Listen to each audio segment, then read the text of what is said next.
বেশ কয়েক মাস পর এলাম বাড়িতে। বিশ্বাস করো, বাড়িটা যেন একদম খা খা করছে।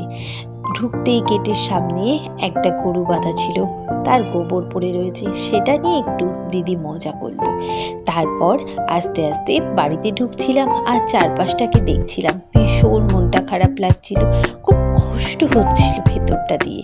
এই বাড়িটাতে একটা সময় পরিপূর্ণ লোকে ভরেছিল, কত আনন্দ, কত মজা, কত কিছু ছিল।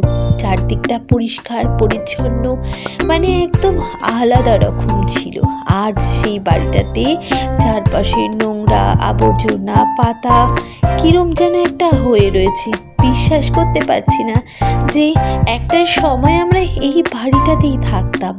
জানো তো, এই বাড়িটাতে আমরা অনেক আনন্দ করেছি।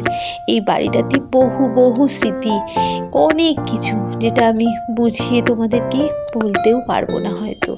আর এই বাড়িটার প্রতি অনেক কিছু আছে যা ভাষায় প্রকাশ করা যায় না।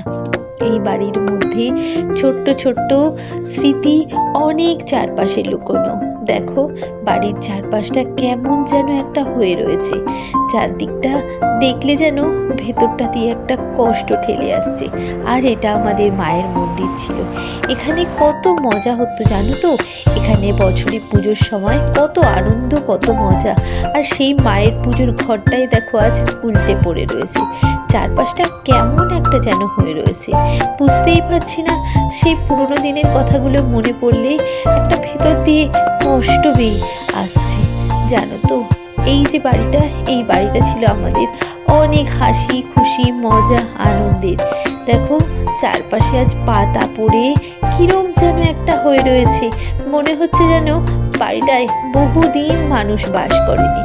কিন্তু জানি না আর এই বাড়িটাতে সেইভাবে আগের মতো প্রাণ ফিরে পাবে নাকি। বাড়ির মানুষগুলো সবাই অনেক অনেক দূরে চলে গেছে। আর মনের ভেতরটাতে প্রচুর কষ্ট হচ্ছে।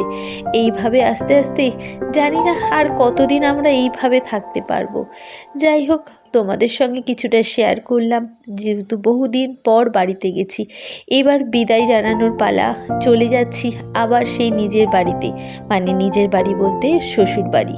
মেয়েদের তো কোনো বাড়িই নেই, এটা বাবার বাড়ি আর ওটা শ্বশুর বাড়ি। জানি না কিভাবে কি বলতে হয়, হয়তো সেভাবে গুছিয়েও বলতে পারি না কথা। তাই তোমাদের সঙ্গে ছোট্ট একটা ভিডিও শেয়ার করলাম। আমারও এই ভিডিওটা আমার কাছে স্মৃতি হয়ে থাকবে সারা জীবনের জন্য। এবং আমার মেয়েও দেখতে পাবে তার দিদুন বাড়ি, দাদান বাড়ি, তার মজার জায়গাটা আজ আস্তে আটকে যাচ্ছে। কথা বলতে বলতে আমার কথার কণ্ঠ আটকে যাচ্ছে, আমার কথা কেমন একটা হয়ে যাচ্ছে, আমি ঠিক পারছি না। যাই হোক, এইভাবেই চলে গেলাম বাড়িতে। আবার হয়তো কবে আসবো জানি না। তো যেদিন আসবো তোমাদের সঙ্গে ছোট ছোট করে ভিডিও শেয়ার করব, যাতে আমার থেকে যায় আমার কাছে স্মৃতি হিসাবে। তো এই পর্যন্তই তোমাদের সঙ্গে শেয়ার করছি। জানি না, বললাম যে আর কবে আসতে পারবো।